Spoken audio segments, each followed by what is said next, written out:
Hello guys, welcome back. तो guys, जैसे कि आपको याद होगा कि हमने अपने पिछले लेक्चर में अपने खुद का गूगल माय बिजनेस अकाउंट बनाया था, या कहे गूगल बिजनेस प्रोफाइल बनाया था, जहां हमारा अकाउंट एंड में कुछ इस तरह का नजर आ रहा था।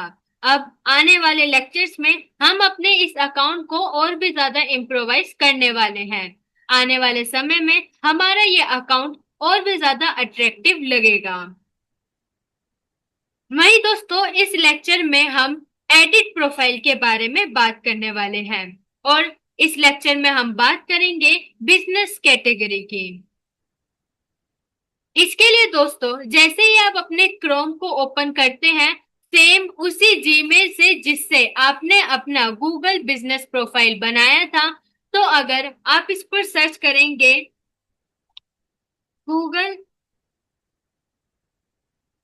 बिजनेस प्रोफाइल, तो यहाँ नीचे की तरफ आपको अपना बिजनेस अकाउंट शो होगा, और ये भी शो होगा कि ये आपके जरिए मैनेज किया जा रहा है।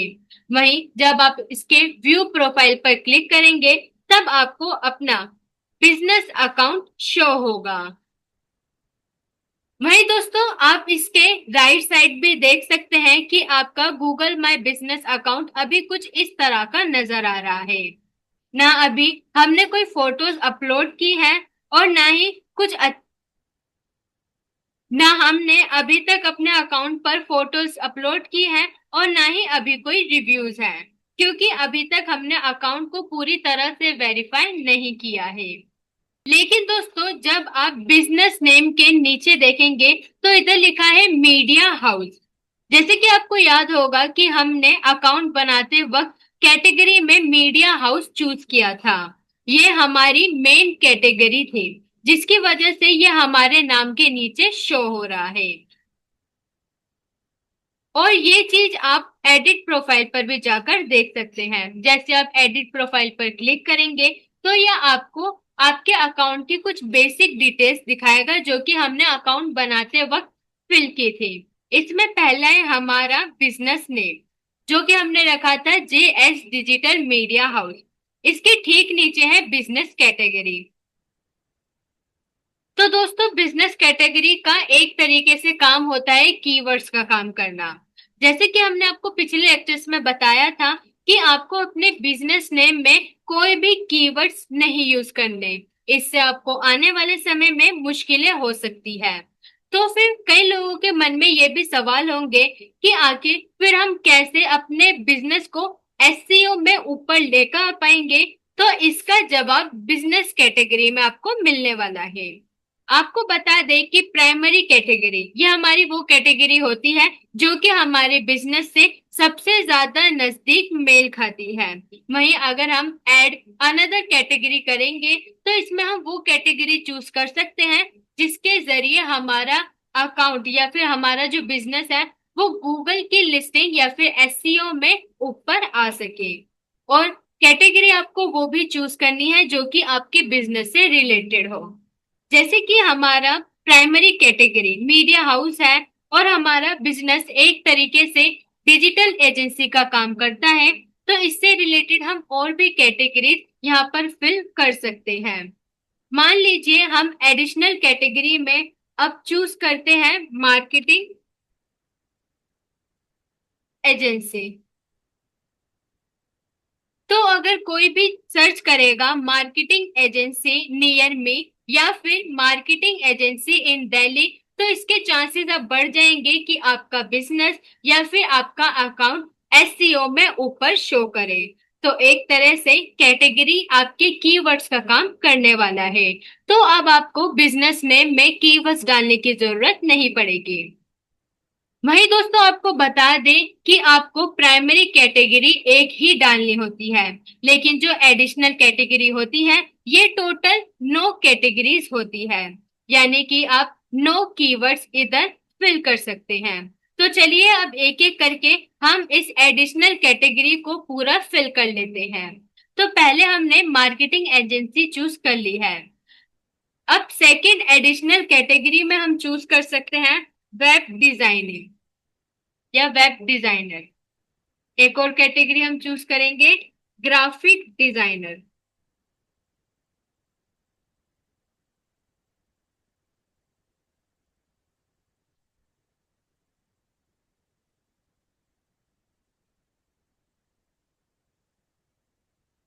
लेकिन दोस्तों कैटेगरी डालते वक्त आप ध्यान रखना कि आपकी कैटेगरी आपके बिजनेस से मैच होनी चाहिए।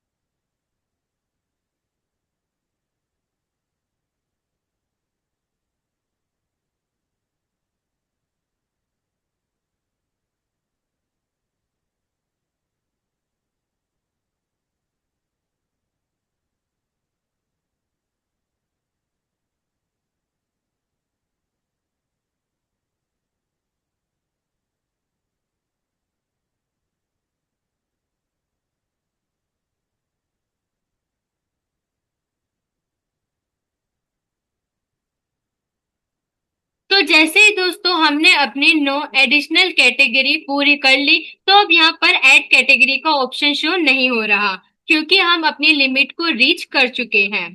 तो ऐसे में अब आपको अपनी सारी एडिशनल कैटेगरीज को सेव करना है, और ये सारी कैटेगरीज अब आपके अकाउंट में जुड़ जाएगी। इसके साथ ही दोस्तों आपको बता दें कि जब कोई भी आपका बिजनेस अकाउंट गूगल पर देखेगा, तो उसको सिर्फ आपकी प्राइमरी कैटेगरी ही शो होगी। यानी कि अगर कोई सर्च करता है JS डिजिटल मीडिया हाउस, तो उसको सिर्फ मीडिया हाउस ही शो होगा। किसी को भी आपकी एडिशनल कैटेगरी अकाउंट पर नहीं शो होने वाली।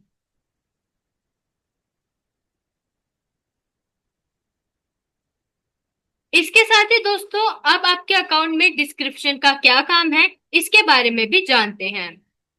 तो दोस्तों इसके लिए हम किसी दूसरे अकाउंट का एग्जांपल लेते हैं। यहाँ जैसे कि अगर हम सर्च करते हैं डिजिटल एजेंसी इन दिल्ली, तो ये आपको कुछ एजेंसी शो करेगा, जहाँ सबसे ऊपर है पंकज कुमार SCO। तो यहाँ ये हमें उनका GMB अकाउंट दिखा रहा है। और दोस्तों अगर हम नीचे स्क्रॉल डाउन करते हैं, तो इधर लिखा है फ्रॉम पंकज कुमार SCO। तो ये जो सारी चीजें इधर लिखी हुई हैं, ये सारी वो चीजें हैं जो कि इन्होंने अपने डिस्क्रिप्शन में लिखी हुई होंगी। और अगर और अगर आप अपने अकाउंट में डिस्क्रिप्शन लिखते हैं, तो वो डिस्क्रिप्शन आपका इधर GMP अकाउंट में शो होने वाला है, जो कि सभी को नजर आएगा।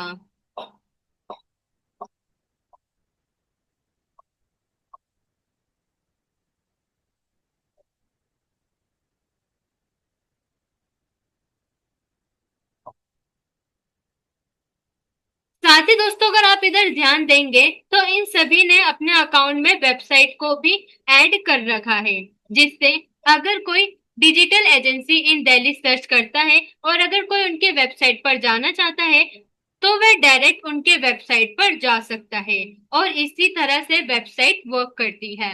अगर आप भी अपनी कंपनी के वेबसाइट बनाते हैं, तो इसके जरिए आपको कई सारे कस्टमर्स सीधे आपके वेबसाइट पर आते हुए नजर आएंगे, और इससे आपकी वेबसाइट का ट्रैफिक भी बढ़ने वाला है।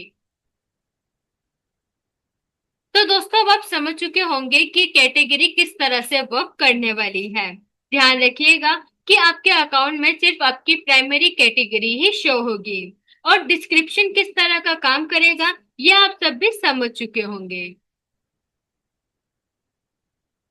बाकी दोस्तों अभी तक हमने अपने नंबर को वेरीफाई नहीं किया है, इसलिए ये कुछ इस तरह का शो हो रहा है। बाकी जैसे जैसे हम अपने अकाउंट को वेरीफाई करेंगे और जैसे जैसे हम अपनी इंफॉर्मेशन को फिल करते जाएंगे, वैसे वैसे आपका अकाउंट और भी ज्यादा अट्रैक्टिव और शानदार लगेगा, और फिर आप आने वाले समय में एक बेहतरीन GMB अकाउंट बना सकेंगे। तो दोस्तों इस लेक्चर में बस इतना ही। इस लेक्चर में आपने जाना GMB अकाउंट की कैटेगरीज और डिस्क्रिप्शन के बारे में। तो दोस्तों अगले लेक्चर्स में हम और भी इम्पोर्टेंट टॉपिक्स कवर करेंगे। इसके लिए हमारे कोर्स के साथ बने रहे।